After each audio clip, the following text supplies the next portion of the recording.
منافقین کی خود ساختہ توحید میں نبی پاک صلی اللہ علیہ وآلہ وسلم کی ذات اقدس کو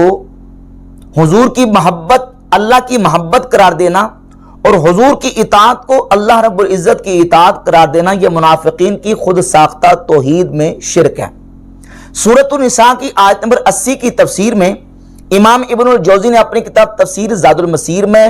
امام فخر الدین رازی نے تفسیر کبیر میں، امام بغوی نے تفسیر معالم التنزیل میں اور علامہ آلوسی نے تفسیر روح المعانی میں یہ واقعہ ذکر کیا ہے کہ جب نبی پاک صلی اللہ علیہ وآلہ وسلم نے فرمایا کہ میری اطاعت اللہ کی اطاعت ہے، میری محبت اللہ کی محبت ہے، تو منافقین نے نعوذ باللہ تعالیٰ کہا یہ تو شرک ہے، الیاذ باللہ تعالیٰ۔ ایسے ہی خوارج کی خود ساختہ توحید میں اللہ کے بندوں کو حاکم مقرر کرنا یا حاکم تسلیم کرنا یہ شرک ہے، اور خوارج نے یہی کام کیا کہ قرآن مجید کی آیات کا سہارا لے کر انہوں نے نبی پاک صلی اللہ علیہ وآلہ وسلم کے صحابہ کرام، مولا علی مرتضی شیر خدا کرم اللہ تعالیٰ وجہ الکریم اور دیگر صحابہ کرام امیر معاویہ رضی اللہ تعالیٰ عنہ کو مشرک کہا، اور سورہ یوسف کی آیت نمبر 40 پڑھتے تھے، ان الحکم الا للہ، نہیں ہے حکم مگر اللہ کے لیے۔ وہ کہتے ہیں اللہ کے علاوہ کوئی حاکم نہیں، لا حکم الا للہ۔ تو اب ان وجوہات کی بنیاد پر اور قرآن مجید کی آیات کا سہارا لے کے خوارج نے کہا کہ اللہ کے علاوہ چونکہ کوئی حاکم نہیں ہے تو جو اللہ کے علاوہ کسی کو حاکم مانے وہ مشرک ہے، لہذا علی بھی نعوذ باللہ مشرک ہے اور معاویہ بھی مشرک ہے۔ جب خوارج نے یہ کام کیا تو مولا علی مرتضی شیر خدا کرم اللہ تعالیٰ وجہ الکریم نے فرمایا، صحیح مسلم میں 2468 نمبر حدیث ہے، فرمایا کلمۃ حق ارید بہا باطل، کلمہ حق ہے لیکن اس سے مراد باطل لی گئی ہے۔ خوارج نے اس سے مطلب غلط نکالا ہے، کلمہ اپنی جگہ پہ حق ہے۔ اب اسی طرح خوارج کے عقائد و نظریات سے جو متاثر لوگ ہیں اور جن لوگوں کے عقائد میں خوارج کے جراثیم موجود ہیں، یوں کہہ لیں خوارج کا لیٹسٹ ایڈیشن وہ اسی طریقے پر کاربند ہے، اپنی خود ساختہ توحید کے مطابق وہ یہ کرتے ہیں کہ کلمہ حق کا بولتے ہیں لیکن مراد اس کی باطل لیتے ہیں۔ انہی میں سے ایک ان کا جو نظریہ اور دعویٰ ہے،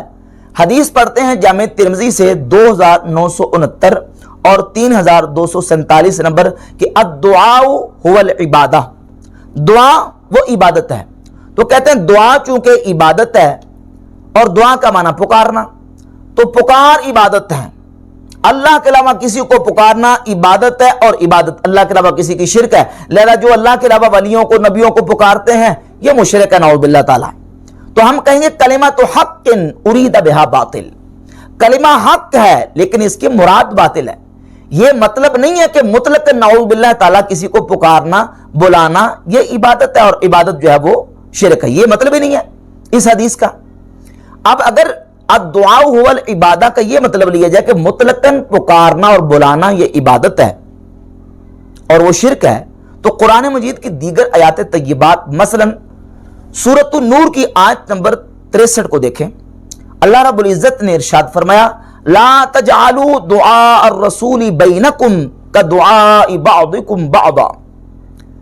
کہ تم اپنے درمیان رسول کو پکارنا اس طرح نہ بنا لو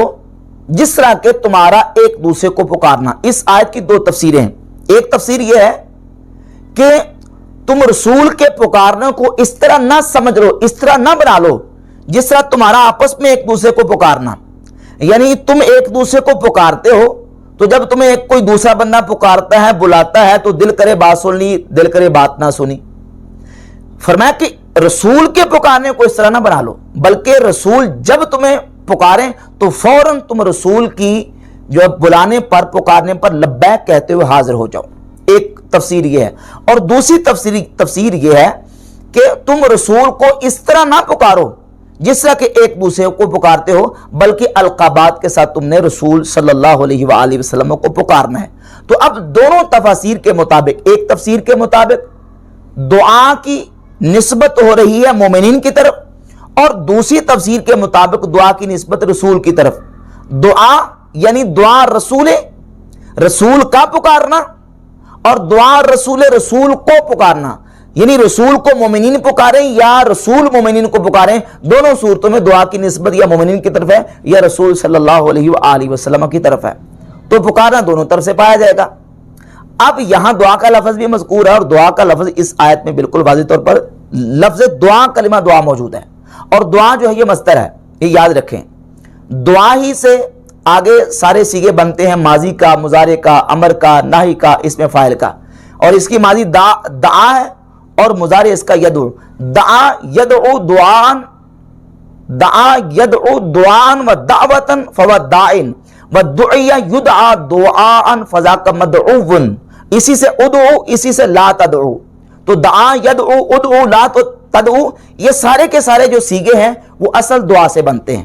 یعنی دعا کا معنی ہے پکارنا، بلانا، ندا دینا، کسی کو آواز دینا۔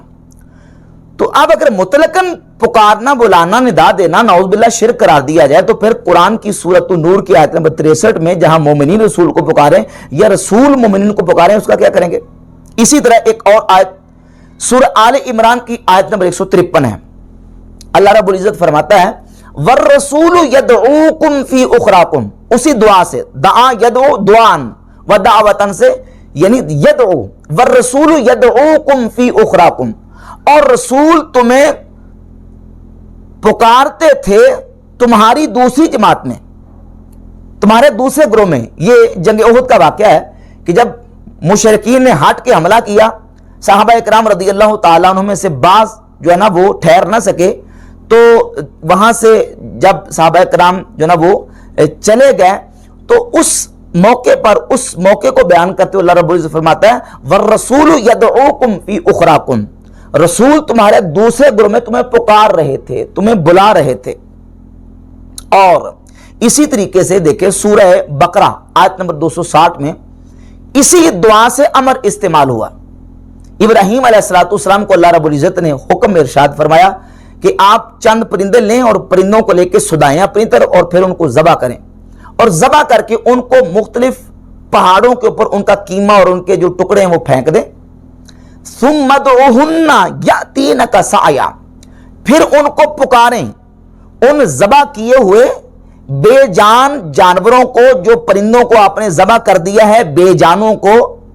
اور ذبح کیے ہوں کو، مذبوحہ ان پرندوں کو جو نا وہ ذبح ہو چکے ہیں، ان کو پکاریں، اور پکاریں گے تو پھر وہ دوڑے ہوئے آپ کی طرف آ جائیں گے۔ اب یہاں حکم دیا جا رہا ہے کہ ادعوہن یأتینک سعیا، ان کو پکاریں اور وہ دوڑے ہوئے آپ کی طرف آ جائیں گے۔ تو یہاں نعوذ باللہ تعالیٰ ابراہیم علیہ السلام کا پرندوں کو پکارنا اور اللہ رب العزت کا ان کو حکم دینا ابراہیم علیہ السلام کو کہ پکارے، تو یہ عبادت بن جائے گا نعوذ باللہ تعالیٰ، یا یہ شرک ہوگا؟ ہرگز نہیں، بلکہ ایسا نہیں ہے۔ الدعاء هو العبادہ جو حدیث ہے، اس حدیث کے اندر دعا کے اوپر الف لام لگا ہوا ہے، اور الف لام جب آتا ہے اس کی مختلف اقسام ہیں۔ الف لام استغراقی، الف لام جنسی، الف لام عہد حضوری، عہد ذہنی، عہد خارجی۔ اب سوال یہ پیدا ہوتا ہے کہ یہاں جو الف لام ہے الدعاء کے اوپر، وہ کون سا الف لام ہے؟ اگر اس الف لام کو الف لام استغراقی قرار دیں اور یہ معنی لیں کہ ہر قسم کی تمام جو پکارنا ہے، بلانا ہے، وہ عبادت ہے اور وہ شرک ہے، تو اس حدیث کا ہرگز یہ مطلب نہیں ہے، بلکہ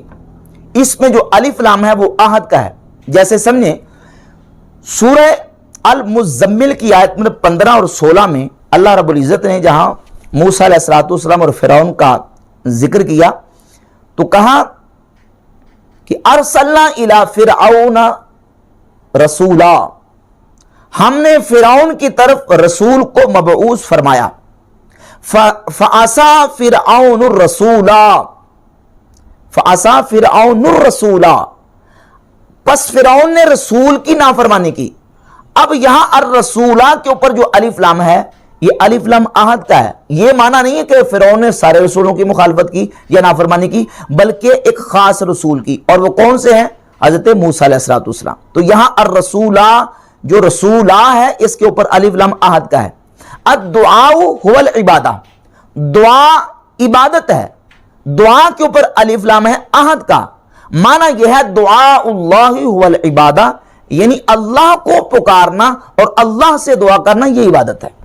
مطلقاً پکارنا عبادت نہیں ہے۔ اگر مطلقاً پکارنا عبادت ہے تو سورہ نور کی آیت نمبر 63 میں ہے کہ رسول تمہیں پکاریں یا رسول کو تم پکارو، تو ایسے نہ پکارو کہ جس طرح تم ایک دوسرے کو پکارتے ہو۔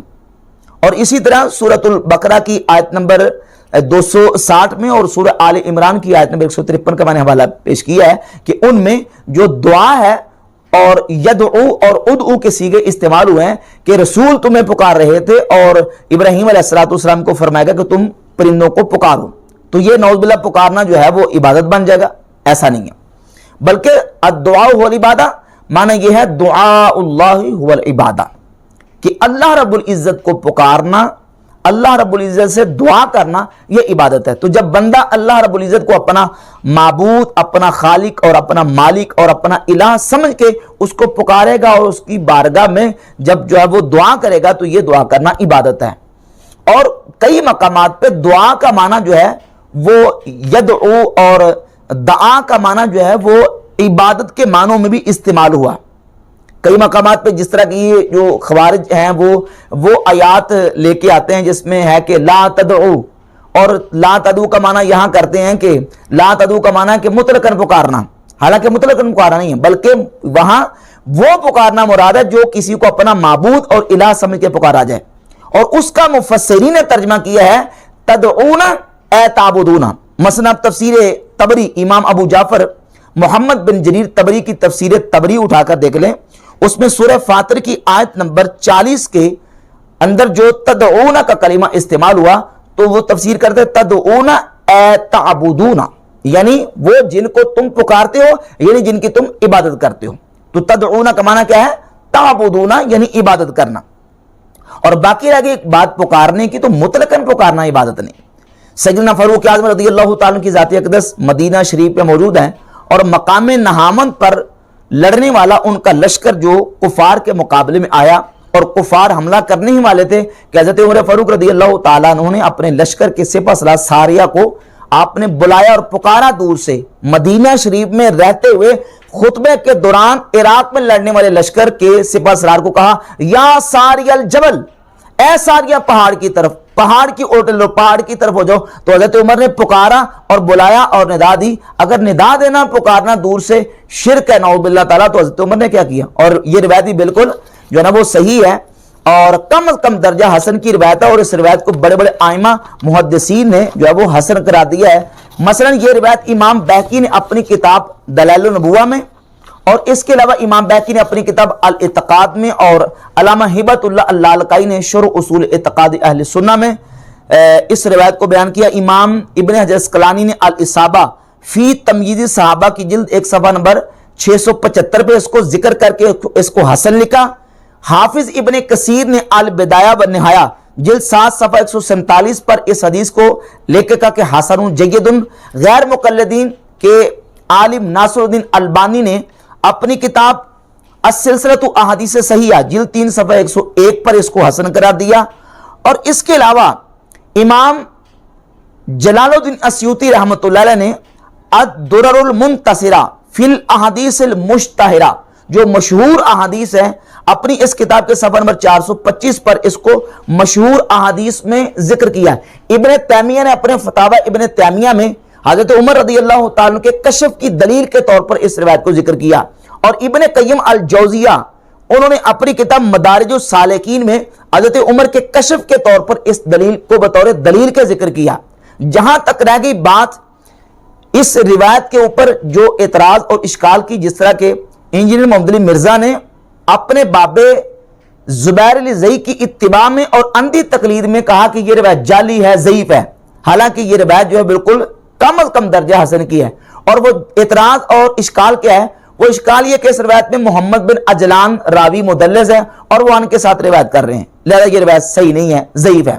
حالانکہ یہی محمد بن عجلان، آپ امام بہقی کی الاعتقاد اٹھا لیں، امام بہقی کی دلائل النبوہ اٹھا لیں، علامہ ہبت اللہ اللالکائی کی کتاب شرح اصول اعتقاد اہل سنہ اٹھا لیں، تینوں کتابوں میں محمد بن عجلان نے باقاعدہ سے ایاس بن معاویہ بن قرہ سے سماع کی تصریح کی ہوئی ہے کہ وہ کہتے ہیں مجھے حدیث بیان کی ایاس بن معاویہ بن قرہ نے، لہذا محمد بن عجلان کی ایاس بن معاویہ بن قرہ سے سماع کی تصریح باقاعدہ موجود ہے، اور یہ روایت بالکل صحیح ہے، کم از کم درجہ حسن کی ہے، اور ائمہ محدثین نے اس کو صحیح مانا ہے۔ اور حضرت عمر فاروق رضی اللہ تعالیٰ کا کشف بھی اسے ثابت ہوتا ہے، اور آپ کا دور سے ندا دینا اور پکارنا بھی ثابت ہوتا ہے۔ اس کے علاوہ بے شمار دلائل موجود ہیں جس میں صحابہ اکرام سے لے کر اولیاء اللہ، تابعین، تبع تابعین اور بڑے بڑے امت کے جو اسلاف ہیں ان کا دور سے اللہ کے بندوں کو پکارنا اور ندا دینا ثابت ہے۔ تو نعوذ باللہ کیا اس سب کو شرک کرا دیا جائے گا؟